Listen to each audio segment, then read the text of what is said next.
नमस्कार मॅडम, तुमचं स्वागत आहे महाराष्ट्र न्यूज मंगळवेढा एक्सप्रेस आणि जनसंवाद न्यूज नेटवर्कमध्ये।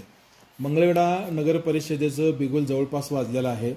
फॉर्म भरायला सुद्धा 1-2 दिवसांमध्ये सुरुवात होते आणि खूप मोठ्या राजकीय घडामोडीला वेग आलेला आहे।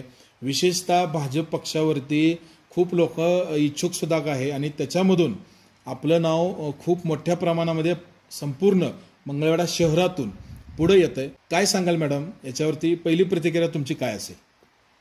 पुढे याचं कारण असं की आज आपल्या संस्थेत मी ॲज अ प्राध्यापक म्हणून काम करते शिक्षण प्रसारक मंडळमध्ये। आपल्या संस्थेला 75 वर्ष पूर्ण होते, त्यामुळं शिक्षण क्षेत्रात सांस्कृतिक सामाजिक या क्षेत्रामध्ये तर मी काम केलेलेच आहे। तर माझं बॅकग्राऊंड विचार करता माझी महाडिक फॅमिलीतून मी आलेले आहे, ज्या महाडिक फॅमिलीतून खासदारपासून पंचायत समितीपर्यंत आमच्याकडे पदं आहेत।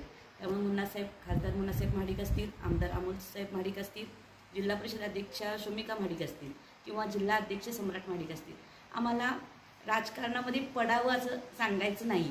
आमचं एक रक्त आहे की ते राजकारणातून समाजकार्य करायचं आहे। मॅडम, नगर परिषदेच्या संदर्भामध्ये आपला आता भाजपमधून तर 100% चर्चाच आहे की फिक्स तिकीट मिळेल अशी सुद्धा चर्चा आहे। एक पक्षाच्या संदर्भात काय सांगाल की आणि तिकिटाच्या संदर्भात सुद्धा काय सांगाल आपण? भाजपचा विचार करता आपले भारताचे पंतप्रधान आदरणीय नरेंद्र मोदी साहेब यांचं जे विजन आहे, म्हणजे जे कृषी असेल, आर्थिक असेल, औद्योगिक असेल, आपण विकासाच्या दृष्टीने जायला लागलो। प्रशासकीय दृष्टीने विचार केला तर अगदी पारदर्शक त्यांचं काम आहे। म्हणजे सर्वसामान्य जनतेला एक आपण एवढ्या उच्च पदापर्यंत जाऊ शकतो अशी गॅरंटी वाटायला लागलेली आहे। त्यामुळे काम करायला खूप चांगली संधी आहे। भाजप ही विजनरी आहे, एक चांगलं विजन आहे, सर्वसामान्यांचं ते पक्ष आहे। त्यामुळे मला ह्या भारतीय जनता पक्षामध्ये मी पहिल्यापासूनच या नगराध्यक्ष पदासाठी उमेदवारी मागते। भाजपच का काही इतर पक्षातून सुद्धा जर समजा ऑफर आली कुठून, मग नक्की निवडणुकीला पक्ष कोणता असेल? मला बऱ्याच पक्षाकडून ऑफर आली। भाजपमधून तर तुमचं नाव खूप आघाडीवर आहे, मग भाजप का इतर कोणत्या पक्षातून निवडणूक लढवणार? मला बऱ्याच पक्षातून ऑफर आले असेल, पण आमचं एक विजन आहे की आपल्याला भारतीय जनता पक्षातूनच करायचं आहे। कारण मी आत्ताच बॅकग्राऊंड सांगितलं माझं, प्लस आपल्याला आपण आपले माजी पालकमंत्री चंद्रकांत दादा असतील त्यांच्याबरोबर नाट्य परिषदच्या माध्यमातून मी कामं केलेली आहेत। तसेच पदवीधर असेल, शिक्षक आमदार असेल आणि त्यांच्याबरोबर बरेचसेच काम केलेलं आहे आणि आमचा त्याच्यामध्ये सिंहाचा वाटा आहे। आम्ही आज भारतीय जनता पक्षाची कामं बघतोय, अगदी पारदर्शक कामं आहेत, म्हणून मला ह्या पक्षाचं थोडी ओढ वाटते। मंगळवेढा शहराच्या बाबतीत असेल, अनेक वार्ड आम्ही बघत असतो। विकासापासून ज्या सोयी सुविधा मंगळवेढा शहरामध्ये पाहिजे, मंगळवेढा शहर हे ऐतिहासिक शहर आहे, त्या दृष्टीनं कुठं विकास झालेला आतापर्यंत अनेक दिसलेला नाही। तुम्ही काय सांगाल? विकास इथून पुढे कसा करायचा तो प्रश्न मला विचारला तर मला बरं वाटेल। कारण आता ही माझी पहिली टर्म आहे राजकारणात यायची किंवा नगरपालिकेसाठी उमेदवारी। आम्ही सद्य परिस्थितीच्या शहराच्या विकासाबाबत बोलतोय। अनेक गैरसोयीचे रस्ते आहेत, छोटी छोटी बोळं आहेत, गटारी उघड्यावर आहेत, कचऱ्याचे सुद्धा प्रश्न तसेच आहेत। अनेक ठिकाणी आपण बघतो की कचरा तसाच पडलेला आहे, 2-2 दिवस पडलेला आहे, घंटागाड्या अनेक ठिकाणी येत नाहीत। याबद्दल तुम्ही काय सांगाल? ऑफकोर्स आता बघतोय आपण ओला कचरा सुका कचऱ्याचं जे नियोजन केलं होतं देशामध्ये चाललंय ते काय आपल्या मंगळवेढ्यामध्ये दिसत नाही। दुसरी गोष्ट पाण्याचा अभाव आहे, अशुद्ध पाणी मिळतं आपल्याला मंगळवेढ्याची हद्दवाढ पण करायची आहे, क्षेत्र वाढ करायची आहे। तसेच शुद्ध पाणी, गरिबांना मोफत रुग्णवाहिका पाहिजे आपल्या इथं CC कॅमेरे पाहिजेत, रस्ते चांगले पाहिजेत, बऱ्याच अशा समस्या आहेत। आता इतकं की आपला मंगळवेढा म्हणजे 16 संतांची भूमी म्हणून ओळखली जाते। अनेक मोठे मोठे संत आपल्या मंगळवेढा भूमीमध्ये राहिलेले आहेत, तर त्या संतांचं स्मारक सुद्धा इथं नाही आहे। तर कानोपात्रासारख्या साहित्यवाले लोक इथं जेव्हा येतात बघायला, तेव्हा आपण मेळ्याचा जो चौक आहे, अगदी छोटं मंदिर बघितलं की ते म्हणतात कुठं एवढ्या मोठ्या संतांचं इतकं छोटं मंदिर, किंवा कानोपात्राचं असेल, दामाजी पंताचं असेल, अनेक असे स्मारक जे आपला इतिहास सांगतात। आपण संतभूमी मंगळवेढा म्हणून मिरवतो, तर नगरपालिका त्याचं काही आपल्याला दाखवतच नाही। तर स्मारकांच्या बाबतीत सुद्धा आपण कुठेतरी मागं पडलेलं आहे असं मला वाटतं। शैक्षणिक क्षेत्रामधून खूप मोठं काम आहे या ठिकाणी। खूप मोठे शैक्षणिक संकुल असल्यामुळं खूप सर्वसामान्य मुलं आपल्या संस्थेतून शिकून गेली, पुढे गेली आणि एक सामाजिक सलोखा आपण या शहरामध्ये राखून ठेवलेला आहे। आणि मंगळवेढा शहर हे अनेक ऐतिहासिक सर्व सांस्कृतिक वारसा घेऊन पुढे जाते। मग हा वाढवण्यासाठी काय विशेष प्रयत्न आपला असेल का? काय एखादे म्युझियम म्हणा किंवा संत साहित्य म्हणा किंवा अशा पद्धतीने काय करणार आहात? आत्ताच मी तुम्हाला सांगितलं की संत साहित्यासाठी आपल्याला स्मारकं, त्यांचे साहित्य वगैरे लोकांसाठी खुले केले पाहिजे. नुसते मंगळवेढ्यासाठी नाही तर महाराष्ट्रातून आपल्याला वारीसाठी, पंढरपूरच्या वारीसाठी जी लोक येतात त्यांना आपल्याकडे वळवायचं असेल तर आपल्याला संतांचे स्मारकं असतील, त्यांचे साहित्य असेल, ह्याची वाढ करणे अत्यंत गरजेचंच आहे. त्याचबरोबर आपली मंगळवेढा भूमी संतांची आपण नेहमी असं सांगतो, त्या पद्धतीनं कुठं नगरपालिकेनं आत्तापर्यंत काम केलेलं नाही किंवा जरी ते कागदोपत्री असेल तर ते पूर्ण झालेलं नाही. आणि दुसरी गोष्ट, आज मी शैक्षणिक क्षेत्राबरोबर सांस्कृतिक क्षेत्रात पण काम करते. मी नाट्य परिषद नियामक मंडळ महाराष्ट्रावर काम करते. तर आपल्या इकडं किती म्हणजे हौशी इथं आपल्याकडे कलाकार आहेत, प्रेक्षक वर्ग आहे, पण त्यांच्यासाठी आपण नाटक कधी आणू शकत नाही. काय त्याचं कारण काय तर आपल्याकडे नाट्यगृह नाही आहे. म्हणजे अशा अनेक अभावामुळं आपण चांगल्या गोष्टी करू शकत नाही, मंगळवेढच्या जनतेला देऊ शकत नाही. मला असं वाटते आज भारतीय जनता पक्षाचं जे विजन आहे, नाट्यगृह असतील, चांगले रस्ते असतील, चांगलं पाणी असेल, ही पक्ष तो चांगले कामं करतो, म्हणून मला ह्या पक्षाची अजून सुद्धा एक ओढ आहे. कोणकोणते विकासाचे मुद्दे, थोडक्यात काय जाहीरनामा घेऊन आपण निवडणुकीला सामोरे जाणार आहात? महिला आरक्षण पडले, मग महिला एक अष्टावधानी असते हे तुम्हाला माहीतच आहे. तर महिलांनी पहिला महिलांच्या कामाकडे मी लक्ष देणार आहे. जे बचत गट असतील, ज्या महिला छोटे छोटे उद्योग करतात त्यांना मी प्रोत्साहन देणार आहे. स्वच्छतेसाठी मी मंगळवेढ्याचं नाव जाहीर करणार आहे. तसेच रस्ते वाढवणार, क्षेत्र वाढवायचं आहे मला, पाणी शुद्ध द्यायचं आहे लोकांसाठी, आणि सगळ्यात महत्त्वाचं आरोग्याची सुविधा मला द्यायच्या आहेत. आज आपण बघतोय की गणेश बाग सारख्या ठिकाणी सुद्धा बागेची जी दुरावस्था झालेली आहे ती सुद्धा मला चांगली करायची. अशा अनेक प्रश्न आहेत जे आपल्याला वॉर्ड वाईज, प्रभाग वाईज त्या करायच्या आहेत. तिथल्या प्रभागाच्या काय अडचणी आहेत. आता प्रभाग क्रमांक 10 मध्ये जी घरापर्यंत गटार आलेले तिथं मला काम चांगलं करायचं आहे. प्रभाग क्रमांक 1 मध्ये जो नियम चालू आहे की 40 वर्ष झाल्यानंतर त्यांना अतिरिक्त तो काढायचं, तर ते रद्द करायचं. अशा अनेक गोष्टी आहेत. नाट्य परिषदेत सुद्धा आपलं काम खूप चांगलं आहे. त्या निवडणुकीचा फायदा आता या निवडणुकीमध्ये होईल का? अर्थातच होणार आहे, कारण नाट्य परिषद या संस्थेला जवळजवळ 100 वर्ष झालेले आहेत आणि महाराष्ट्रातून सगळ्यात जास्त मतदान मला पडलेलं आहे. आणि नाट्य शिवार म्हणून मी एक 5-7 महिन्यापूर्वी एक कार्यक्रम मी केला होता.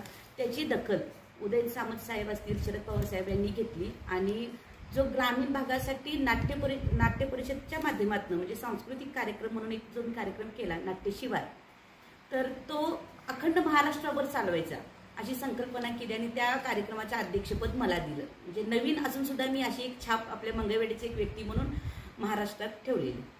येणाऱ्या काळामध्ये आम्हाला जसं स्मार्ट सोलापूर अशी केंद्राची योजना आहेत तसं स्मार्ट मंगळवेढा बघायला मिळेल का? आणि त्या स्मार्ट मंगळवेढ्यात कोणकोणत्या सुविधा असतील? स्मार्ट आणि डिजिटल मंगळवेढा बघायला मिळेल तुम्हाला. एक ऑनलाईन सिस्टीम आपण चालू करणार आहे. परत मी आता सांगितल्याप्रमाणे चांगल्या शुद्ध पाण्याची, सगळ्यात महत्त्वाचं, आजाराला जर थांबवायचं असेल तर पहिला माणसांना शुद्ध पाणी पुरवलं पाहिजे आणि कचऱ्याचं नियोजन केलं पाहिजे. ओला कचरा, सुका कचरा जो म्हणतोय पण गाड्याच येत नाही, त्या गाड्यांना आधी सुरुवात करणार आहे. आपण खूप मोठ्या एका राजकीय परिवारातून येता, महाडिक परिवारातून येता. त्या परिवारातून आल्यामुळे आपल्याला राजकीय धडे शिकवण्याची काही गरज नाही. मग त्याचा फायदा या निवडणुकीत तुम्हाला होईल का? अर्थातच होणार आहे, कारण खासदार साहेबांची पुतणी म्हणून नुसतं नाही तर खासदार साहेबांच्या पुतणीला काय काय त्यांनी शिकवलंय ते मी इथं घेऊन येणार. नुसता शिफारशीचा टट्टू म्हणून मला इथं काम करायचं नाही, तर मी स्वतः एक मोठ्या संस्थेची संचालिका म्हणून काम करते. तसंच महिलांसाठी शिवशंभो महिला पतसंस्था मी काढलेली आहे. त्यामुळं नुसतं शैक्षणिक क्षेत्रात नाही तर सहकार क्षेत्रात पण मी उतरलेले आणि सामाजिक क्षेत्रात सुद्धा माझं काम चांगलं. महिलांसाठी सर्वसाधारण आहे नगराध्यक्षपद. महिला सबलीकरणावरती खूप कमी काम मंगळवेढ्यामध्ये झालं आहे अशी लोकांमध्ये सतत चर्चा असते. इथल्या महिलांना, ज्या घरी बसणाऱ्या महिला आहेत किंवा ज्या काम करू महिला आहेत त्यांच्या हाताला काम नाही, आर्थिक पतपुरवठा सुद्धा खूप कमी आहे आणि पुरुषप्रधान संस्कृती आहे. याच्याबद्दल तुम्ही काय सांगाल? आपल्या मंगळवेढ्याचा इतिहास बघितला तर 3 नगराध्यक्ष महिला होऊन गेल्या, तर त्या प्रत्यक्षात काम करत होत्या का नाही हा एक क्वेश्चन मार्कचा प्रश्न आहे. कारण आतापर्यंत मिस्टर नगराध्यक्ष म्हणून बऱ्याच लोकांनी हे काम पाहिले, पण माझ्या बाबतीत मिस्टर नगराध्यक्ष पद हे कुठं सुद्धा नसणार आहे. सगळ्यात महत्त्वाचा मुद्दा, कारण सेल्फ डिसिजन घ्यायची पॉवर आहे माझ्याकडे आणि माझं काम तर बघितलेच आहे लोकांनी. बापूस साहेब म्हणजे माझे मिस्टर इथं बऱ्याच वेळेला कॉलेजच्या कामानिमित्त मुंबईला असतात, त्यामुळे शिक्षण क्षेत्रातलं जे काम होतं ते मी स्वतः हँडल केलेलं. मिस्टर नगराध्यक्ष अनेक वेळा अनेक ठिकाणी फिरताना आम्ही बघितलंय, खुर्चीवर सुद्धा बसलेले सुद्धा बघितले आम्ही. तुम्ही त्याबद्दल काय सांगाल? ही जो चुकीचा पायंडा पडलेला आहे, महिलांसाठी आहे, ते महिलांनीच पद त्या ठिकाणी बसून निर्णय घेतले जातील, हे असं आम्हाला येणाऱ्या काळात मंगळवेढ्यात दिसेल का? शासनानं जर महिलांसाठी आरक्षित जागा ठेवले तर काहीतरी विचार करून ठेवलाय. कारण महिलांनी स्वतः सक्षम व्हावं, महिलांनी महिलांसाठी काम करावं आणि एक स्वतःच्या पायावर उभं राहायची क्षमता महिलांमध्ये असावी. जे नगराध्यक्ष पद मी पहिल्यापासून म्हणते की मिस्टर नगराध्यक्ष पद हे माझ्या बाबतीत तर होणार नाही. एकंदरीत काय सांगाल शेवटला, जनतेला काय आव्हान कराल मंगळवेढ्याच्या? जर मंगळवेढ्याचा विकास व्हायचा असेल तर स्व डिसिजन घेणारी, सुशिक्षित, चारित्र्यवान आणि ज्याच्यावर असे पक्ष बदलाचा काही आरोप नसावा, जो गटतटाचा काही आरोप नसावा, अशा एका क्लीन क्रिस्टल चेहऱ्याला जनतेनं मतदान करावं. जवळपास तिकीट मिळाल्याचं जमा आहे असं लोकांमध्ये चर्चा आहे, ऐकायला मिळतंय. परंतु भाजपची सध्या युवा कार्यकर्ते आहेत, जुने कार्यकर्ते आहेत, एखादा जुना कार्यकर्त्याच्या सुद्धा घरातली काही लोक इच्छुक असू शकतात. मग हा तुम्ही ताळमेळ कसा आता या ठिकाणी बसवणार आहात? हा ताळमेळ घ्यायची जबाबदारी आपल्या मंगळवेढ्याचे लोकप्रिय आमदार समाधान दादांकडेच आहे. आता हे राजकारण जे चालू आहे, ही गुलदस्त्यातलं राजकारण तुम्हाला थोड्या दिवसात कळणारच आहे की नेमकं कोण आहे. आणि तुम्ही जो प्रश्न केलाय, जे कार्यकर्ते, आम्ही सुद्धा कार्यकर्ते, आम्ही सुद्धा भाजपचं काम केलेलं आहे. आज शैक्षणिक क्षेत्राच्या माध्यमातून असेल, एक नुसतं आपल्याला काही ठराविक लोकांसाठी नाही तर सगळ्यांसाठी काम करावं लागतं. तर यामध्ये आम्ही मोठा, माझा सिंहाचा वाटा आम्ही भाजपसाठी केला. मॅडम, केंद्रात सत्ता भाजपचे, राज्यामध्ये सुद्धा आहे आणि आपले आमदार सुद्धा भाजपचेच आहेत सध्याचे विद्यमान मंगळवेढा विधानसभेचे. येणाऱ्या काळामध्ये निधीबाबत तुम्ही कशा पद्धतीने निर्णय घ्या? सगळ्यात सोपा प्रश्न आहे, कारण माझे चुलते स्वतः केंद्रात असल्यामुळं सगळ्यात सोपं, जसं मी माहेरी माझ्या वडिलांना चुलत्यांना साडी मागते तसा मी फंड आणणार आहे मंगळवेढ्यासाठी. इतकं सोपं आहे, कारण सत्तेत असलेल्या पक्षातून कामं चांगली बरीचशीच होतात. आपल्या मंगळवेढ्याच्या विकासासाठी त्याची गरज आहे आणि फंड वरून आणणं हे आमच्यासाठी फार इझी राहणार आहे. संत साहित्य येणाऱ्या काळामध्ये ज्या समाधी असतील ज्या त्या ठिकाणी डेव्हलपमेंट होईल आणि संत साहित्य मंगळवेढाच नाही तर इतर लोकांना सुद्धा वाचायला मिळेल, यासाठी काही काम आपण करणार आहात का? आता हे संत साहित्याचं काम हे मंगळवेढ्याच्या विकासाचं पण आहे आणि दुसरं म्हणजे एक सांस्कृतिक चळवळ पण आहे. आज आपल्या मंगळवेढ्याचा एवढा मोठा इतिहास आहे आणि तो इतिहास आपल्याला भारतापुढे ठेवायचा आहे. कारण आपल्या संतांनी, चोखोबांनी असेल, कानोपात्रांनी असेल, खूप मोठ्या पद्धतीनं हे सगळं संत साहित्य आहे आपल्याजवळ. फक्त त्याचं जतन करणं गरजेचं आहे आणि लोकांपर्यंत पोहोचवणं. जसं मी मागाशी म्हणलं, डिजिटल माध्यमातून ह्या सगळ्या गोष्टी मी करणार. आता निवडणुकीला सुरुवात होईल, आरोप प्रत्यारोपाच्या फैरी झडतील, त्याच्यामध्ये तुम्ही विकासाच्या मुद्द्यावरच तुम्ही बोलणार आहात का विरोधकाला जशाच तसं उत्तर पण ऐकायला मिळेल? जर मी विरोधकांच्या ह्याच्यात वेळ घालवला, फोकस केला तर मी विकासाचं काहीच बोलू शकणार नाही. त्यामुळे माझं विजनच आहे की विकास करायचं. त्यासाठीच ह्या शैक्षणिक आणि साहित्याबरोबर आता राजकीय ह्याच्यामध्ये मला पडायचं आहे. त्यामुळे फक्त आणि फक्त फोकस माझा विकासाचा आहे. मंगळवेढा शहरामध्ये अनेक युवक आहेत ज्यांच्या हाताला रोजगार नाही. त्या युवकांसाठी विशेष असं MIDCच्या माध्यमातून असेल, आपल्याला लगत एक MIDC सुद्धा आहे मंगळवेढ्यामध्ये, तर त्याच्यामध्ये उद्योग आणण्याच्या संदर्भात आपलं काय विजन असेल? आज आपण 75 वर्ष आम्ही आमच्या संस्थेला झालेले आहेत. जवळजवळ 1,500-2,000 लोकांना आम्ही उद्योग सुरू करून दिलेला आहे. आपल्या गाळ्याच्या माध्यमातून असतील, ह्याच्या माध्यमातून असतील. आज जेव्हा मी नगरपालिकेमध्ये जाईल तर माझ्या बाउंड्रीज मोठ्या होतील. मला लोकांना जसं MIDCमध्ये आपल्या पोरांना कामं देता येतील, नगरपालिकेमध्ये अनेक कामं देता येतील. अशी जेव्हा मी जाईल तर तिथं नोकऱ्यांची संधी मी उपलब्ध करेन. महिलांसाठी काय विशेष प्रयत्न कराल आपण? महिलांसाठी कारण खूप अपेक्षा आहेत महिलांच्या. फक्त आतापर्यंत नावं लागलेत, पाटी लागले, हे विशेष तुमच्याकडून काय प्रयत्न होतील? तुम्ही जर माझा थोडा अभ्यास केला असेल तर तुम्हाला लक्षात येईल की महाराष्ट्रामध्ये भगवा रॅली ही मी सुरू केली, जी महाराष्ट्रात कुठं सुद्धा नाहीये. जी मंगळवेढ्यात 4 महिलांनी घेऊन केलेली रॅली, आज 1,000 महिला माझ्यामध्ये सामील होतात. तर महिलांना एक प्लॅटफॉर्म दिलं. शिवाजी महाराज ह्या हृदयाचा ठोका चुकवणारे आपलं दैवत आहे आणि अशा दैवतासाठी आपल्या महिला, प्रत्येक जाती धर्माच्या महिलांना मी फेटा घालून शिवजयंती साजरी केली.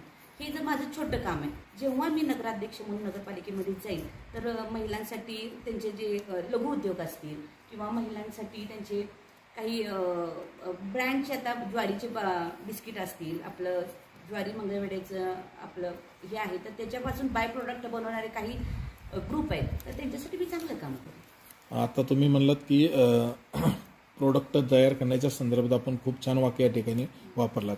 त्याच्यामध्ये आणखीन काय सुधारणा होऊन चांगल्या पद्धतीनं एक त्याचं व्यापक स्वरूप तयार होईल का? आपल्या मंगळवेढ्याला ज्वारीचं कोठार असं म्हणतात, कारण त्याचं पेटंट पण आपण घेतलेलं आहे. त्यामुळे चांगल्या पद्धतीची ज्वारीची क्वालिटी आपल्याकडे आहे, पण त्याची नुसती भाकरी नाही तर बाय प्रोडक्ट करून आपण महिलांना चांगल्या पद्धतीनं उद्योग उभारू शकतो. आज माझ्या ननंदबाई लंडनमध्ये शिकून आलेले आहेत, त्यांना ह्या सगळ्या प्रोसेसची माहिती आहे, तर त्यांच्या माध्यमातून म्हणजे असल्या मंगळवेढ्यामध्ये ज्या अशा महिला किंवा पुरुष आहेत त्यांच्या माध्यमातून आपल्या महिलांना आपल्याला हातांना काम देता येईल. मंगळवेढ्यामध्ये विविध जाती धर्माचे, पंथाचे, विचारांचे लोक राहतात. मग आपल्या संपूर्ण ज्यांनी हे शैक्षणिक रोपटं लावलं, दलित मित्र कदम गुरुजी यांनी जो सामाजिक वसा जो ठेवला तसा चालू, म्हणून त्यांना दलित मित्र म्हटलं जातं. तोच वारसा येणाऱ्या निवडणुकीमध्ये तुम्हाला उपयोगी ठरेल का? नक्कीच ठरणार आहे, कारण आमचे आजी सासरे यांना दलित मित्र कदम गुरुजी हा एक पुरस्कार मिळाला आहे आणि मला सुद्धा सोलापूर जिल्ह्याचा दलित मित्र म्हणून पुरस्कार मिळालेला आहे. त्यामुळे त्यांच्याच पावलावर पाऊल ठेवून म्हणजे आज आपल्या संस्थेचे संचालक बघितलं तर मुस्लिम समाजाचे असतील, सगळ्या समाजाचे लोक संचालक म्हणून, अधिकारी म्हणून, प्राध्यापक वर्ग म्हणून, नॉन टीचिंग वर्ग म्हणून आपण सगळ्या वर्गाला संधी दिलेली. आणि विद्यार्थी विचार केला तर आपल्याकडं हजारो विद्यार्थी आहेत, ते हर एक जातीचे विद्यार्थी आहेत. प्रत्येक जातीला आपण असं काही स्पेसिफिक वेगळं वळण दिलेलं नाही. मंगळवेढा शहरामधील जातीचं समीकरण निवडणुकीमध्ये खूप महत्त्वाचं असतं. वोटिंगच्या संदर्भामध्ये म्हणतोय मी, ते समीकरण कशा पद्धतीनं जुळेल आता? कारण आत्ताच सध्या परिस्थितीला मराठा आरक्षणाचा प्रश्न खूप मोठा आहे आणि ओबीसीचा सुद्धा प्रश्न तो तितकाच महत्त्वाचा आहे. मग हे समीकरण कशा पद्धतीनं आपण जुळवून निवडणुकीला सामोरे जाणार आहात? कधी कधी मतदान व्यक्तीच्या 10% व्यक्ती बघून 10% केलं जातं. आज मी काम करते तर माझ्या कामामध्ये मी किती जातींना हाताशी धरून कामं केलेली ह्याचा सुद्धा विचार केला जातो. आणि पक्षाच्या बाबतीत विचार केला तर हर एक समाजाची माणसं आपल्याकडे आहेत. म्हणजे भारतीय जनता पक्ष असं कोणत्या वेगळ्या ठराविक वर्गासाठी कधी काम करत नाही, सगळ्या वर्गासाठी काम केलेलं आहे. निवडणुकीला सामोरे जात असताना आपण एक व्हिजन सांगावं की आम्ही या गोष्टी आम्ही सगळ्या करू. महिला आरक्षण पडल्यापासून सगळ्यांच्या आशा पल्लवित झालेल्या आहेत की महिला ॲज अ तेजस्विनी सुजित कदम म्हणून नगराध्यक्ष झाल्या तर त्या काय करू शकतात, ही मला जनतेतून सांगितले की बाबा तुम्ही व्हावं. याच्या पाठीमागचं कारण म्हणजे माझं शिक्षण, मी केलेलं काम आणि माझं महिलांप्रती नेहमीच अग्रेसिव्ह असते मी की महिलांनी आपल्या पायावर उभं राहावं, हे माझं मोठं विजन आहे. आणि दुसरी गोष्ट म्हणजे मंगळवेढा संतभूमी ही महाराष्ट्रात गाजवावं आणि शुद्ध आणि सुंदर मंगळवेढा बनवायचं माझं स्वतःचं स्वप्न आहे. अनेक वॉर्डामध्ये आम्ही फिरत असतो, अनेक वॉर्डातल्या लोकांचा आमचा संपर्क आहे. तुम्ही उमेदवारी घ्यावी म्हणून एक जनरेटा मंगळवेढ्यातून येतोय, ह्याचं कारण काय सांगाल तुम्ही? त्यांनी माझं काम बघितलंय. आज साहित्यामध्ये माझं काम बघितलंय, सांस्कृतिकमध्ये माझं काम बघितलंय, सहकारमध्ये माझं काम बघितलंय, शैक्षणिक क्षेत्रामध्ये माझं काम बघितलेलं आहे, इव्हन क्रीडा क्षेत्रामध्ये सुद्धा मी अग्रेसिव्ह काम केलेलं आहे.